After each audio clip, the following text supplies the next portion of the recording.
ফিরে বিরতির পর ফের কড়া পদক্ষেপ জাতীয় নির্বাচন কমিশনের। রাজ্য পুলিশের ডিজি রাজীব কুমারকে সরানোর পর এবার জেলা শাসকদের সরালো নির্বাচন কমিশন। কোনো ডব্লিউবিসিএস জেলা শাসককে রাখা যাবে না, জেলা শাসকদের আইএস পদমর্যাদার হতে হবে বলে নির্দেশ নির্বাচন কমিশনের। পুলিশ সুপারদের ক্ষেত্রেও একই নিয়ম প্রযোজ্য, পুলিশ সুপারদের আইপিএস পদমর্যাদার হতে হবে। অন্যান্য রাজ্যে পুলিশ সুপার বদলের ক্ষেত্রেও এই নিয়মটি মেনে চলার নির্দেশ দেওয়া হয়েছে। জেলার পুলিশ সুপারদের ক্ষেত্রেও আইপিএস পদমর্যাদার আধিকারিক না হলে তাদের নির্বাচন পরিচালনার কাজে যুক্ত রাখা যাবে না।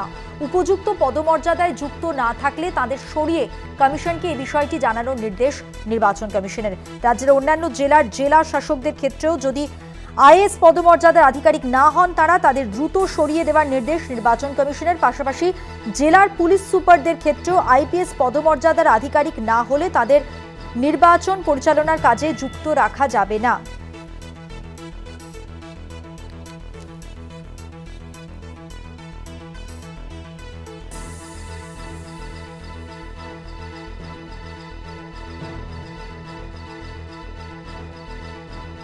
সিপিএম সাংসদ বিকাশ রঞ্জন ভট্টাচার্য এই মুহূর্তে আমাদের সঙ্গে টেলিফোন লাইনে রয়েছেন। বিকাশবাবু, রাজ্যের অন্যান্য জেলার জেলা শাসকদের ক্ষেত্রে আইএস পদমর্যাদার আধিকারিক না হন যদি তাদের দ্রুত সরিয়ে দেওয়ার নির্দেশ যেমন দিয়েছে নির্বাচন কমিশন, পাশাপাশি জেলার পুলিশ সুপারদের ক্ষেত্রেও আইপিএস পদমর্যাদার আধিকারিক না হলে তাদের নির্বাচন পরিচালনার কাজে যুক্ত রাখা যাবে না, এমনটাই নির্দেশ। কি বলবেন? নির্বাচন কমিশন এইভাবেই হয়তো নির্বাচনের নিরপেক্ষতা স্থির করতে চাইছেন, কিন্তু এত আইএএস অফিসার বা আইপিএস অফিসার কি আছে এই রাজ্যে তা তো আমার জানা নেই। বহু রাজ্যে হয়তো নেই, সেজন্য অনেক ক্ষেত্রে তো অসুবিধা হয়ে যাবে। নির্বাচন কমিশনকে সেটা তো ভাবনা চিন্তা করতে হবে। অনেক ধন্যবাদ কথা বলার জন্য। কথা বললাম সিপিএম সাংসদ বিকাশ রঞ্জন ভট্টাচার্যের সঙ্গে। আপনাদের জানিয়ে রাখি, ফের কড়া পদক্ষেপ জাতীয় নির্বাচন কমিশনের। রাজ্য পুলিশের ডিজি রাজীব কুমারকে সরানোর পর এবার জেলা শাসকদের সরালো নির্বাচন কমিশন।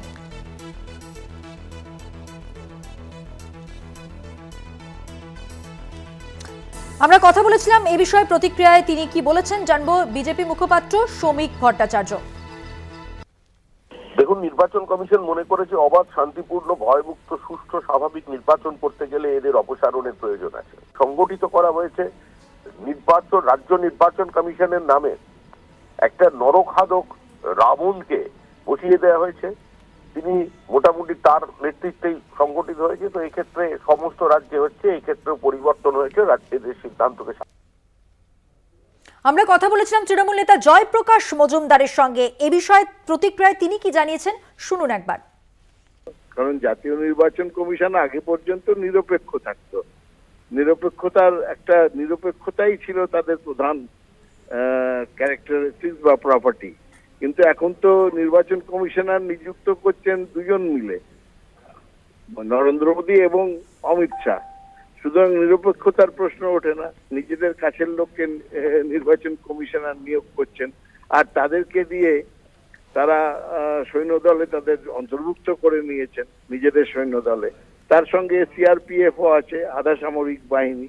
এই সামগ্রিকভাবে এটার উদ্দেশ্য হচ্ছে বিশেষ করে পশ্চিমবঙ্গের মতন রাজ্যগুলিতে, যেখানে তাদের সংগঠন নেই, যেখানে তাদের ভোট পাওয়ার কোনো রকম সম্ভাবনা নেই, সেই সব জায়গাতেই তারা এই কাণ্ড কারখানাগুলো করছে।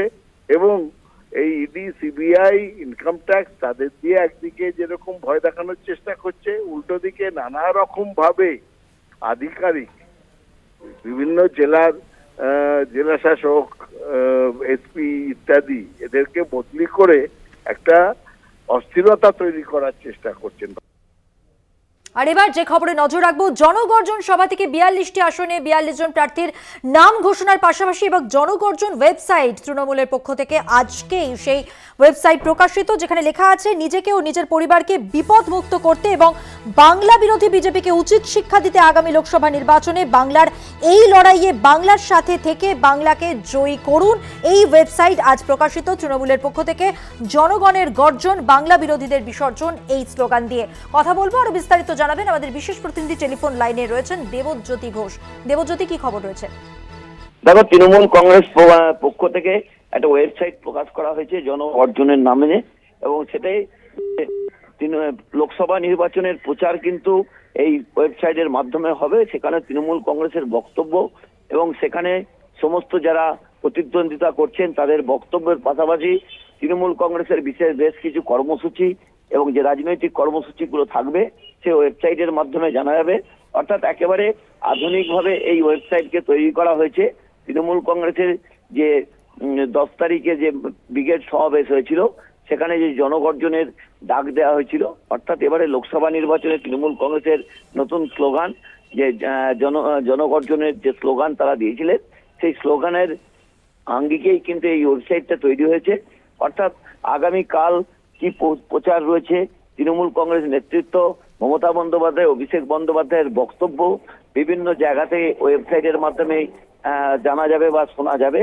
সেই দিক থেকে তৃণমূল কংগ্রেস একেবারে নতুন আঙ্গিকে এই ওয়েবসাইটটি শুরু করেছেন এবং আজ থেকেই তার পথ চলা শুরু হলো। অর্থাৎ লোকসভা নির্বাচনের প্রচার কর্মসূচিও কিন্তু এই ওয়েবসাইটের মাধ্যমে তৃণমূল কংগ্রেস করবেন, তা কিন্তু তাদের এই ওয়েবসাইট উদ্বোধনের মাধ্যমেই বোঝা যাচ্ছে। দেবজ্যোতি, একটু স্পষ্ট করে জানতে চাইবো এই ওয়েবসাইটটি কিভাবে কাজ করবে মানুষের জন্য নির্বাচনের আগে? দেখো, বিভিন্ন জায়গায় তৃণমূল কর্মী সমর্থকদের মাধ্যমে ওয়েবসাইটের লিঙ্ককে পাঠিয়ে দেওয়া হবে এবং তৃণমূল কর্মী সমর্থকরা সেই সমস্ত লিঙ্ক কিন্তু সাধারণের মধ্যে ছড়িয়ে দেবেন। অর্থাৎ বাড়িতে বসে তৃণমূল কংগ্রেসের যে কর্মকাণ্ড রয়েছে নির্বাচনের আগে তা কিন্তু সেই ওয়েবসাইটের মাধ্যমেই জানা যাবে। অর্থাৎ তৃণমূল কংগ্রেসের আগামী দিনের কি প্রোগ্রাম রয়েছে এবং অভিষেক বন্দ্যোপাধ্যায়, মমতা বন্দ্যোপাধ্যায় সহ তৃণমূল কংগ্রেসের যে 42 জন প্রার্থী রয়েছেন তাদের যে প্রচার কর্মসূচি তাও কিন্তু ওয়েবসাইটের মাধ্যমে প্রকাশ করা হবে, যা কিন্তু একেবারে একটা নতুন ব্যাপার। রাজ্য রাজনীতিতে তৃণমূল কংগ্রেসের পক্ষ থেকে যেভাবে তারা আলোড়ন তৈরি করেছিলেন 10ই মার্চ ব্রিগেড সমাবেশ থেকে র্যাম্পে হাঁটিয়ে 42 জন প্রার্থীর নাম ঘোষণা করেছিলেন, সেটাও কিন্তু নতুন পদক্ষেপ এই ওয়েবসাইট উদ্বোধনের মধ্য দিয়ে। ধন্যবাদ। কথা বললাম আমাদের বিশেষ প্রতিনিধি দেবজ্যোতি ঘোষের সঙ্গে। জনগণের গর্জন, বাংলা বিরোধীদের বিসর্জন, এই স্লোগানে ওয়েবসাইট তৃণমূলের। অর্থাৎ লোকসভা নির্বাচনের আগে একেবারে প্রস্তুতি আঁটো সাঁটো। এবার ওয়েবসাইট প্রকাশ তৃণমূলের, যেখানে লেখা আছে নিজেকে ও নিজের পরিবারকে বিপদ মুক্ত করতে এবং বাংলা বিরোধী বিজেপিকে উচিত শিক্ষা দিতে আগামী লোকসভা নির্বাচনে বাংলার এই লড়াইয়ে বাংলার সাথে থেকে বাংলাকে জয় করুন, শপথ নিন। এই স্লোগান, এই বার্তা দিয়ে এই ওয়েবসাইট।